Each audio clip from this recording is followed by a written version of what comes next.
Sharia is the law of the land in many Muslim-dominated countries. Spreading Sharia around the world is also the stated goal of terror groups like ISIS, Boko Haram, and the Muslim Brotherhood. Now an Islamic tribunal has brought the practice to, of all places, Texas. Sharia, it is like exactly Islamic law. This is from God. This is from Allah. Has full of mercy.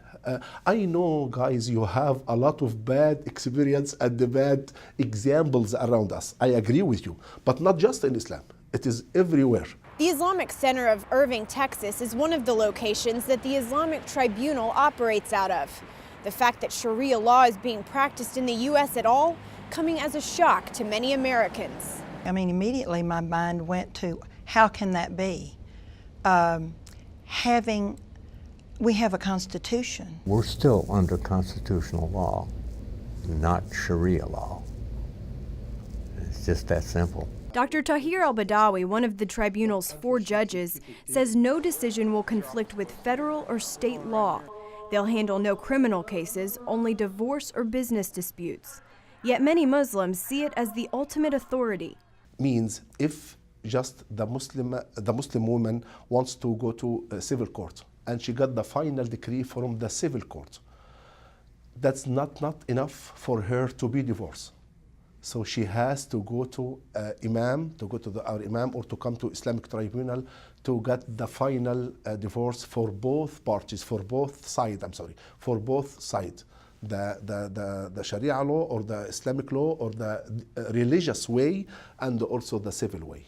Opponents of the Islamic Tribunal say there's no place for Sharia law here in the U.S.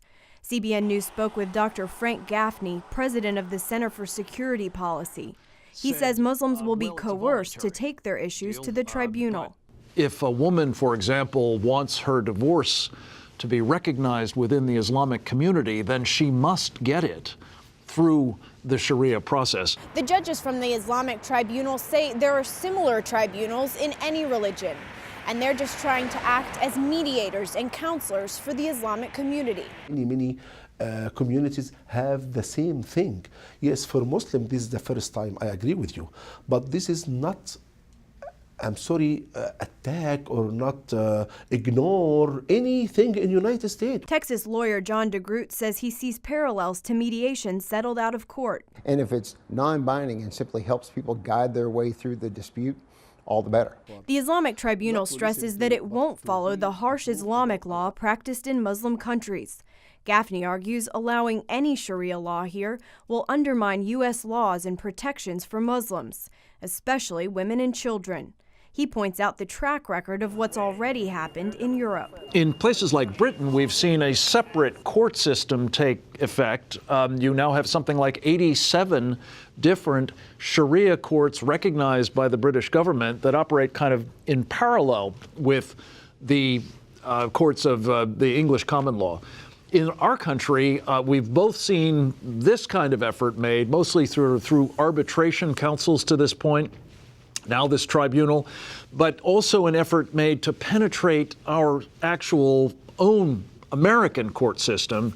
And this is very troubling. In Mississippi, lawmakers are working on legislation that would prevent Sharia law from being argued in their courtrooms. Another 24 states have also considered measures to curb Muslim law. Caitlin Burke, CBN News, Dallas, Texas.